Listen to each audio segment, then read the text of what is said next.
Genèse chapitre 34. Verset 12. Oui, c'est ça. On peut lire ça?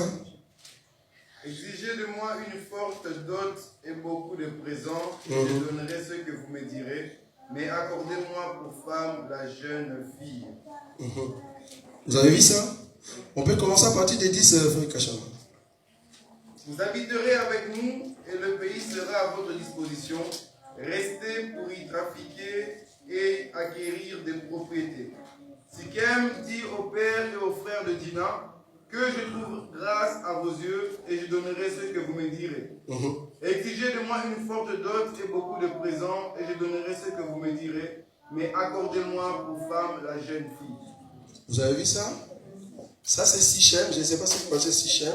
C'est la dot de Dina. Voilà, la dot de Dina. Donc là, il demandait qu'on puisse lui donner en fait le montant, c'est-à-dire le prix qui va faire qu'il peut maintenant avoir la fille.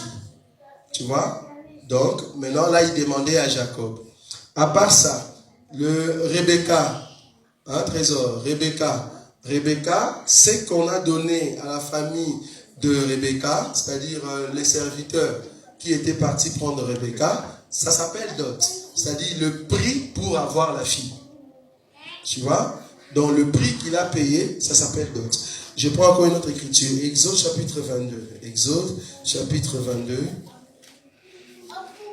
le verset 16. Exode chapitre 22, le verset 16. Ça c'est la loi, regardez. Cette loi, c'est une loi morale, en même temps civique.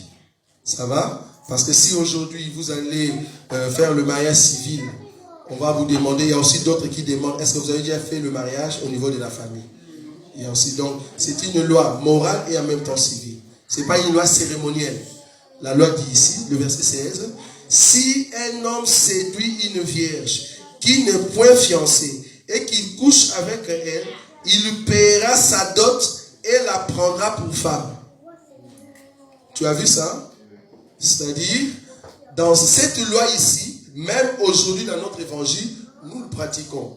C'est-à-dire, si tu rencontres une fille vierge, la virginité ici, nous disons c'est spirituel, ça va? C'est-à-dire une sœur qui est dans l'église, toi tu le séduis. C'est-à-dire la sœur est là, la sœur chante, la sœur s'assoit, fait des travaux, tu dis waouh, elle craint le Seigneur. Toi aussi tu as l'enseignement. Mais il est arrivé que tu as séduit la sœur. Ça va? Et vous êtes tombés ensemble, tu couches avec la sœur. Dans cet évangile, nous disons, si nous savons que tu as fait la chose, bibliquement parlant, tu vas épouser la sœur. Vous avez compris? Non, vous n'avez pas compris. Dans cet évangile, si on ne veut pas qu'on te chasse, c'est pour cela qu'il y a beaucoup de gens qui fuient dans nos assemblées. Beaucoup ne nous aiment pas à cause de la parole. Si nous t'attrapons, tu n'es pas marié. Parce que si tu es marié, on comprend que tu as fait quoi? L'adultère. Mais si tu n'es pas marié, tu cherches une sœur. Maintenant, tu as vu notre sœur à l'église aussi. Toi aussi, tu pries avec. Tu as séduit la sœur. Parce que la Bible dit, quand la femme tombe, c'est toi qui l'as séduit. Toi, homme.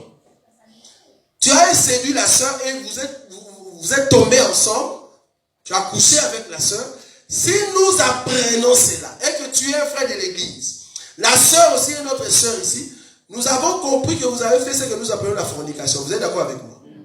Ça dit l'impudicité. Mais dans ces cas-là, selon l'écriture, comme tu n'as pas de femme, tu vas prendre la sœur. Mais la séduction peut aussi venir de la part de ça. Oui, je suis d'accord, mais c'est lui qui va premier. Parce que la séduction, c'est pas seulement qu'elle a mis des pantalons. Bon, ça passe, c'est pas vraiment ça. La séduction ici, qui commence, au fait, à faire tomber l'autre. Au cas où nous allons faire tomber, c'est-à-dire coucher avec. Tu vas comprendre que ça vient de l'homme. Tu ne vas pas me dire que la personne vient chez toi et puis elle va commencer à se déshabiller. Non, c'est l'homme d'abord qui va donner le courant. Et la fille se laisse séduire. Et c'est là-bas que vous allez tomber. Selon l'enseignement ici, si nous voyons cela, Or, tu n'es pas marié, je souligne encore. Tu es en train de chercher une femme. Donc, le fait que tu es tombé avec cette sœur-là, bien que ça soit l'impudicité, la fornication, nous avons compris que c'est la sœur que tu veux. Bibliquement parlant, tu vas épouser la sœur. Nous allons t'aider à l'épouser. Est-ce que vous comprenez? Tu as dit à une sœur de l'église que sœur, moi je veux te fiancer. La sœur vient nous dire que tel frère m'a dit qu'il va me fiancer. Ça c'est la sœur A. Et puis après 2 mois, la sœur B dit, le frère A m'a dit aussi qu'il va m'épouser. Nous allons t'appeler. Frère, dis-nous, qu'est-ce qui ne va pas? Tu n'as pas vu ton goût entre les deux. C'est à toi de choisir. Parce que nous comprenons que tu es en train de séduire les deux à la fois. Or, la Bible dit la parole que tu avais prononcée, tu dois respecter cela. Si tu as dit à A, reste avec A. Tu ne peux pas commencer à tenter. Tu dis, ok, il s'est prouvé qu'un homme viendra. Comme ça, j'ai choisi déjà, Nami Kanye la parole, les 3. 1, 2, 3, comme ça, on a la parole. Non. Tu prends une, tu restes avec une. Hein? Il ne faut pas avoir 3 là. C'est comme si c'était des soupes. Ça, c'est soupe aux tomates. C'est bon. Soupe à l'ail. Non. Il faut prendre une. Et c'est là-bas que tu focalises tes pensées et les contrats. Ça, c'est l'évangile. C'est très important. Donc, ici, la séduction, nous disons que c'est l'homme. Mais par rapport à cette écriture, nous voyons que si tu as séduit la sœur, la condition pour avoir cette sœur auprès de ses parents, tu dois payer la dot. Donc, la dot est biblique. Parce qu'il y a d'autres qui disent que la dot n'est pas biblique. C'était une loi. Vous voyez ça? Non, il y a des lois. Ça, c'est une loi civique et en même temps morale. C'est ce que je viens de dire. Cette loi, c'est un conflit. Je prends encore une autre écriture. Je prends... parce que là, même dans Exode 22, là où nous étions, c'était le verset... le verset 16. Voilà. Si un homme séduit une vierge qui n'est point fiancée et qu'il couche avec elle, il paiera sa dot et la prendra pour femme. Si le père refuse de la lui accorder, il paiera en argent la valeur de la dot des vierges. Ça, c'est autre chose. C'est-à-dire, c'est le père maintenant qui va accepter si tu peux épouser cette soeur, oui ou non. Je vais donner un exemple dans ces cas ici. Tu sors avec une soeur qui était à l'église, et puis le premier jour, la première sortie, la soeur tombe enceinte. Ça va? Ok. Maintenant, le père dit, bien que ma fille est enceinte, mais je ne veux pas que ma fille puisse se marier avec tel monsieur. Parce que c'est le père qui décide. Ça, c'est le père. Mais si le père dit oui, tu vas épouser la sœur. Je ne sais pas si vous voyez ça. Donc, tu vas épouser la sœur. Donc, c'est le père qui décide en dernier lieu. C'est lui qui prend la décision pour dire, est-ce que je peux donner ma fille, oui ou non? Ce n'est pas un problème de l'église. Nous, l'église, nous vérifions l'enseignement. Mais la décision de donner la fille, c'est au père. Pourquoi? Parce que l'église ne marie pas. Ici, dans cette église, dans cette assemblée et dans cet évangile. En aucun jour, tu verras qu'on vient dire, nous vous déclarons mari et femme. Jamais. Oubliez. Nous ne le ferons jamais. Dans ce cas, si l'un ou l'autre n'a pas l'enseignement, là, ça c'est change. Déjà en concept. Ah là, c'est la sœur, les croyants. C'est-à-dire, nous l'église, nous allons parler aux croyants. Parce que là, tu es en train de me dire qu'il y a un qui est non-croyant. Donc là, on va dans la deuxième partie. Parce qu'ici, on est à la première partie, croyant. Mais si l'autre n'est pas croyant, ça c'est un autre sujet. Ici, on est vraiment dans les croyants. Ça peut arriver. Croyant. Et il y a l'enseignement, mais il y a une tentation. Qu'est-ce dit l'enseignement? L'enseignement dit, ok, comme tu es tombé avec la sœur et que vous avez l'enseignement, va voir les parents, propose-leur la dot parce que tu as l'enseignement. Si les parents disent oui, tu l'épouses. C'est ça en fait l'enseignement. Donc, la dot est biblique. Je vais encore donner d'autres écritures. Le verset 17. Le verset 17 dit, si le père refuse de lui accorder, il paiera en argent la valeur de la dot. Donc, pour confirmer que la dot existe. Dernière écriture, 1 roi, chapitre 9. 1 roi, chapitre 9. 1 roi, chapitre 9. Je prends le verset 16. 1 Roi chapitre 9, le verset 16. Pharaon, roi d'Égypte, était venu s'emparer des Gézers, l'avait incendié et avait tué les Cananéens, c'est ça? Oui, oui. C'est 1 Roi chapitre combien? 9, non, 9. 9, 16. Oui, c'est ça. Alors, oui, c'est ça. Donc, il dit, avait tué les Cananéens qui habitaient dans la ville, puis il avait donné pour dot à sa fille. Tu vois? Donc, aussi, même, l'écriture que je cherche, c'est plutôt David. Ah, c'est 1 Samuel 18. C'est 1 Samuel combien? 18. Merci beaucoup. 1 Samuel 18, combien? 27, verset 25. Merci, merci. Dans la Bible, dit, voilà, c'est David, c'est ça, merci. Dans la Bible, il dit, Saül dit, vous parlerez ainsi à David, le roi ne demande point de dot. Tu vois? Le roi ne demande point de dot, mais il désire 100 prépuces de Philistins pour être vengé de ses ennemis.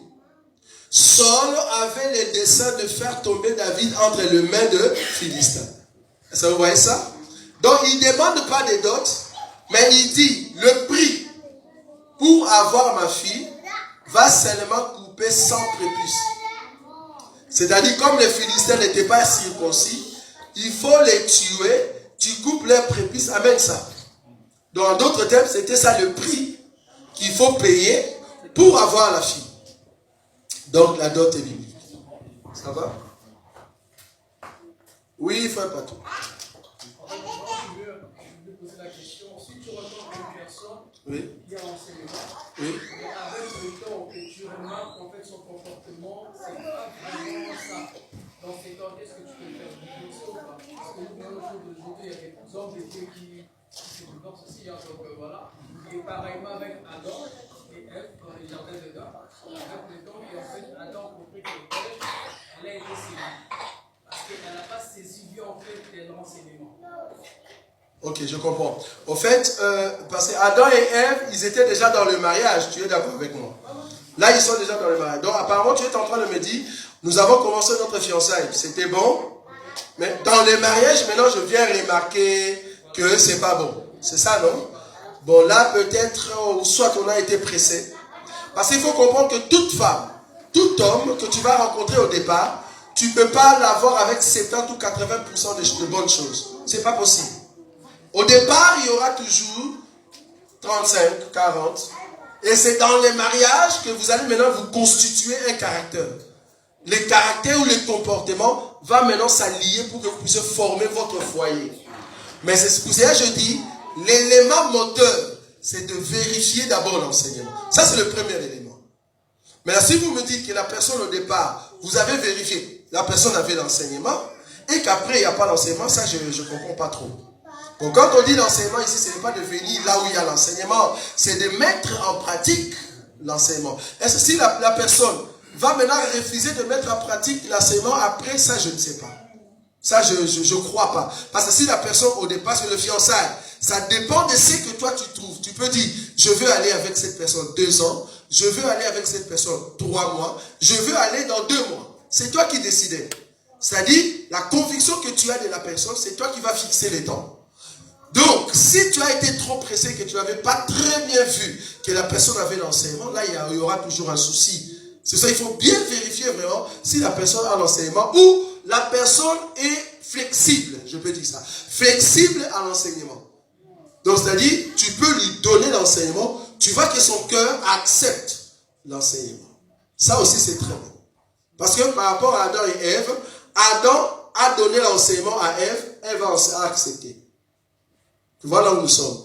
Et je me te dire que Adam a vu que Ève était séduite. Oui, mais Adam continue toujours à aimer Ève. Parce que la Bible dit, quand la femme a mangé, l'homme était à ses côtés. Donc, l'homme était là, par amour, il a mangé. Donc, Adam aimait toujours Ève. Donc, parce que c'est ça la base même. Hein? Le soutien de l'amour, c'est ça qui va vous garder tout le temps que vous allez rester dans le mariage. Imagine. Elle est complètement égarée, en fait. Ah non. Non, c'est pas possible. Mais elle était égarée. Hein? Ah non. Non. Que ben. Non, non, elle était... Ah, bon, bon, ça va bien.